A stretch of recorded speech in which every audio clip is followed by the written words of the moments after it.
사실 저는 이렇게 큰 무대는 처음 서보는데요. 이렇게 무대에 서니까 여러분들 한 분 한 분 얼굴이 다 눈에 들어옵니다. 사실 제가 굉장히 예쁘신 분들이나 아니면 굉장히 멋있는 분들 앞에서는 많이 떱니다. 그런데 오늘은 안 떨고 잘 할 수 있을 것 같아서 다행입니다. 사람들은 오른손잡이거나 왼손잡이가 있습니다. 그런데 여러분 그거 아시나요? 우리 눈에도 오른눈잡이, 왼눈잡이가 있습니다. 제가 지금부터 자신이 왼눈잡인지 오른눈잡인지 알 수 있는 방법을 알려드리도록 하겠습니다. 같이 따라해 보시면 좋을 것 같습니다. 자, 먼저 이렇게 손가락을 동그랗게 만들고요. 두 눈을 모두 뜬 상태에서 제 얼굴이 이 원 안에 들어오게 초점을 맞춥니다. 그리고 왼눈, 오른눈을 번갈아 가면서 제 얼굴이 이 원 안에 어떤 눈에서 확실하게 들어오는지를 확인해 보시면 됩니다.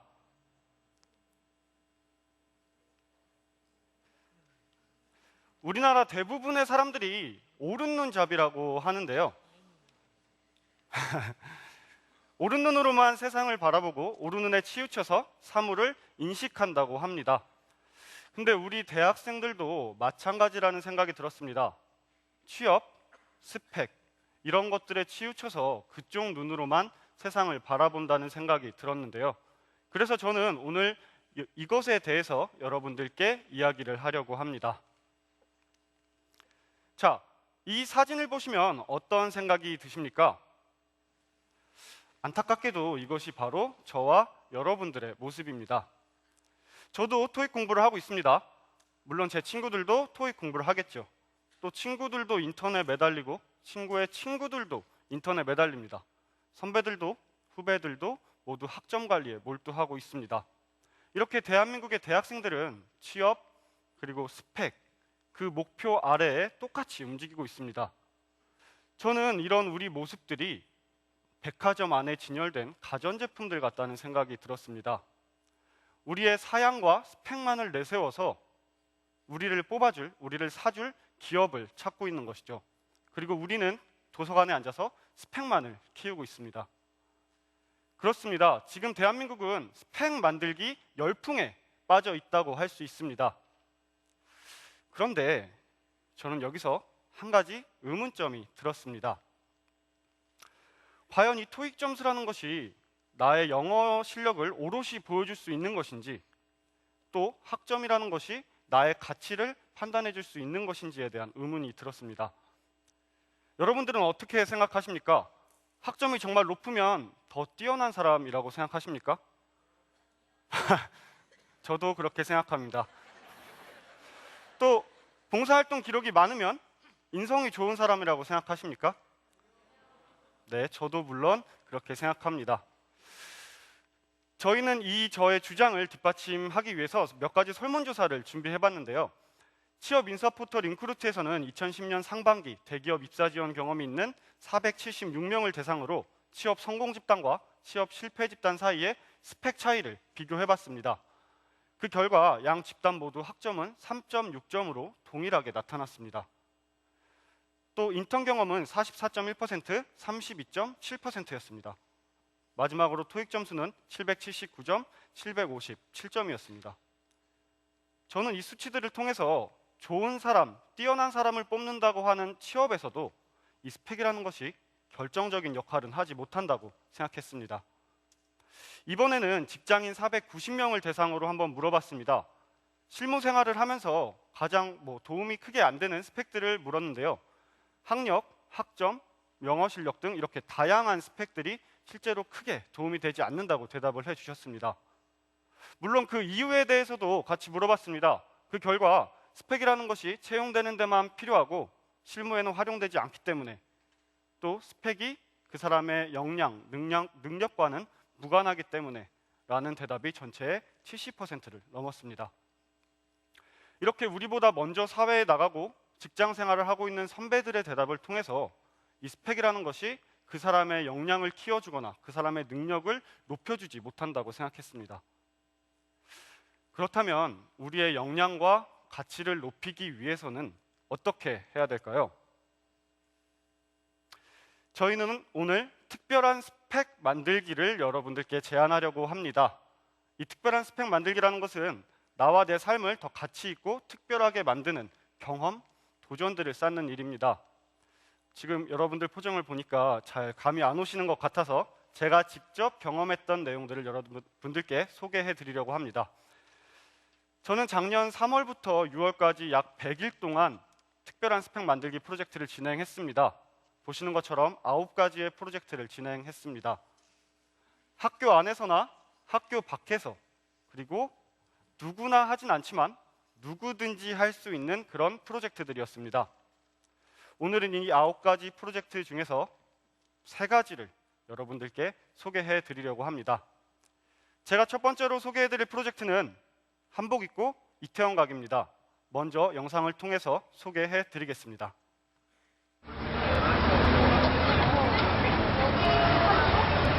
Yes, yes. Thank you. This. Okay.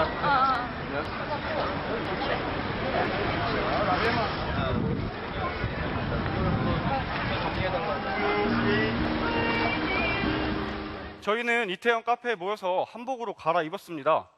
그런데 카페 밖으로 나갈 수가 없었습니다. 왜냐하면 너무 남들과 다른 모습이었기 때문에 창피하고 쑥스러웠습니다. 그렇게 한 30분을 망설이다가 에라 모르겠다라는 생각으로 일단 카페 밖으로 나갔습니다. 그런데 신기하게도 10분이 지나자 전혀 창피하지 않았습니다. 오히려 저희는 사람들의 시선을 즐기고 있었습니다.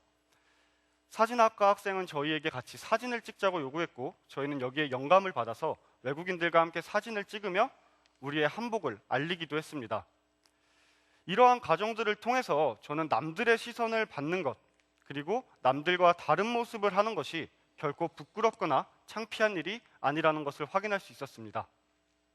자, 다음으로 제가 소개해 드릴 프로젝트는요, 맨발로 등산하기입니다.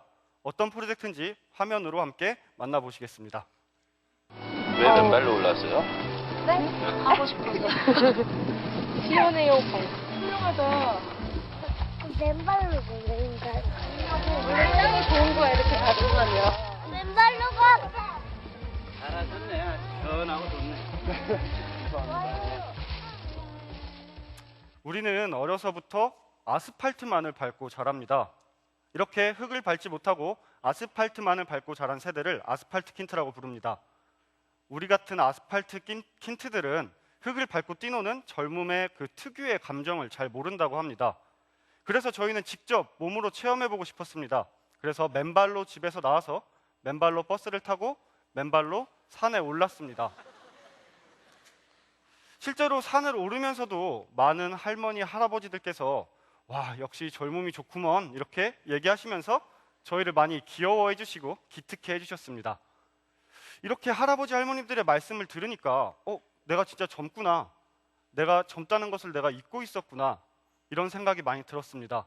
그래서 이러한 젊음을 허투루 보내면 안 되겠다라는 생각도 하게 됐습니다. 그리고 이러한 생각은 실제로 저의 대학 생활을 많이 변화시키기도 했습니다. 자, 마지막으로 소개해드릴 프로젝트는 학교 앞에 텐트 치기입니다. 어떤 프로젝트인지 역시 화면으로 함께 만나보시겠습니다.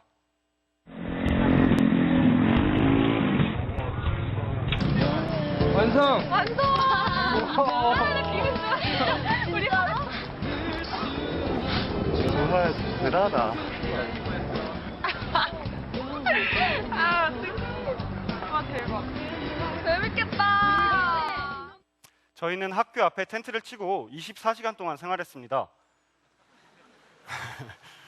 수업을 듣다가 텐트에 와서 과제를 하기도 하고, 다시 수업을 들어가고, 저녁에는 친구들을 초대해서 같이 한잔 마시고, 또 그곳에서 잠도 자고 다음날 아침까지 생활했습니다. 정말로 많은 학생들이 관심을 보여왔습니다.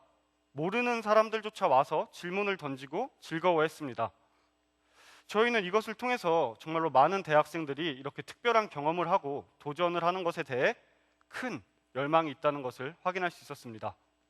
또한 이 프로젝트는 저희가 굉장히 걱정했던 프로젝트 중에 하나입니다. 혹시 철거당하진 않을까? 허락을 못 받진 않을까? 많이 고민을 했습니다. 그런데 텐트를 직접 빌리고 경비 아저씨께 허락을 직접 받으면서 아무리 어렵다고 생각했던 일이라도 일단 한 걸음만 떼보면, 일단 부딪혀보면 별거 아닌 일일 수도 있다는 생각을 하게 됐습니다. 저희가 실행했던 이 하나하나의 프로젝트들은 결국 남들의 시선에 대한 도전이었습니다. 그리고 제 스스로를 깨가는 과정이었습니다. 그리고 나를 둘러싸고 있는 울타리 한계를 벗어나 보는 일이었습니다. 그리고 이 프로젝트 하나하나는 저에게는 특별한 스펙이 되어 남아 있습니다. 우리가 알고 있는 유명 인사들에게도 이 특별한 스펙들이 있었습니다. 세상을 바꾼 천재 스티브 잡스는 학교를 자퇴하고 나서야 자신이 진정으로 원하는 수업을 들을 수 있게 됐습니다. 그는 서체 수업을 듣게 됐고 그 결과 우리는 아이폰에서 아주 감각적인 폰트를 만날 수 있게 됐습니다. 그리고 그것은 아이폰의 성공으로 이어졌습니다. 바람의 딸 한비아 씨도 마찬가지인데요. 그녀는 일반적인 세계 여행이 아닌 그녀만의 특별한 세계 여행을 했습니다. 세계 각곳의 오지들만 돌아다니며 그곳의 문화와 생활 양식을 몸으로 직접 체득했습니다. 그리고 그것은 그녀가 긴국고 활동가로 성장하고 활동 영역을 넓혀가는데 그녀만의 특별한 스펙이 된 것입니다. 이렇게 유명 인사들 또한 자신들만의 특별한 스펙을 통해서 자신의 가치를 높이고 세상을 변화시킬 수 있었습니다. 여기서 잠깐 저의 이야기를 하자면요. 제가 고등학교 3학년 때 저희 반은 약 50명 정도였습니다. 그런데 저는 불행하게도 1년 동안 3, 4명의 친구들 외에는 정말로 단 한마디도 나눠보지 못했습니다. 수업 시간에 하고 싶은 말이 있어도 손을 돌지 못했습니다. 그리고 친해지고 싶은 친구가 있어도 먼저 다가가지 못했습니다. 그만큼 저는 굉장히 소극적이고 내성적인 아이였습니다. 그런데 이제 저는 이렇게 여러분들 앞에서 저의 생각을 당당하게 표현할 수 있는 사람이 됐습니다. 한복을 입고 다니면서 남들의 시선이 두렵지 않게 됐습니다. 또 맨발로 걸어 다니면서 이 젊음을 그냥 허비해선 안 되겠다고 생각했습니다. 학교 앞에 텐트를 치면서 나만의 경험과 도전들을 많이 쌓아야겠다고 생각했습니다. 바로 이것이 특별한 스펙 만들기입니다. 내 자신을 더 단단하고 가치 있고 특별하게 만들어주는 것입니다. 물론 남들은 모를 수도 있습니다. 하지만 분명한 것은 내 자신만큼은 확실하게 알 수 있습니다. 고등학교 때 저의 모습 그리고 지금 저의 모습, 저는 확실하게 알 수 있습니다. 제가 더 단단하고 특별한 사람이 됐다는 것을 말입니다. 여러분들께 마지막으로 한 가지만 확실하게 말씀드리고 싶습니다. 스펙이라는 것이 지금 저와 여러분들의 직장을 결정할 수는 있습니다. 하지만 이것이 우리의 인생을 결정하진 못합니다. 다양한 경험과 도전과 감성을 직접 체험하고 느껴본 사람만이 더 넓은 시야를 가지고 더 자신감을 갖고 우리의 인생에서 주인공이 될 수 있습니다. 특별한 스펙 만들기가 그 작은 시작이 될 것입니다. 그리고 그 작은 실천이 저와 여러분들의 인생을 변화시킬 것입니다. 제가 아까 처음에 말씀드린 것처럼 다시 한번 이렇게 두 손가락으로 원을 한번 그려주시겠습니까? 오늘 저희의 얘기가 여러분들의 심장을 뛰게 했나요? 모두들 오케이라고 사인을 보내주셨습니다. 저희가 준비한 내용은 여기까지입니다. 오늘 저희가 제시한 특별한 스펙 만들기 프로젝트를 통해서 나에게 진정으로 필요한 스펙이 무엇인지 다시 한번 생각해 볼 수 있는 기회가 됐으면 좋겠습니다. 이상으로 저의 이야기를 마치겠습니다. 들어주셔서 고맙습니다.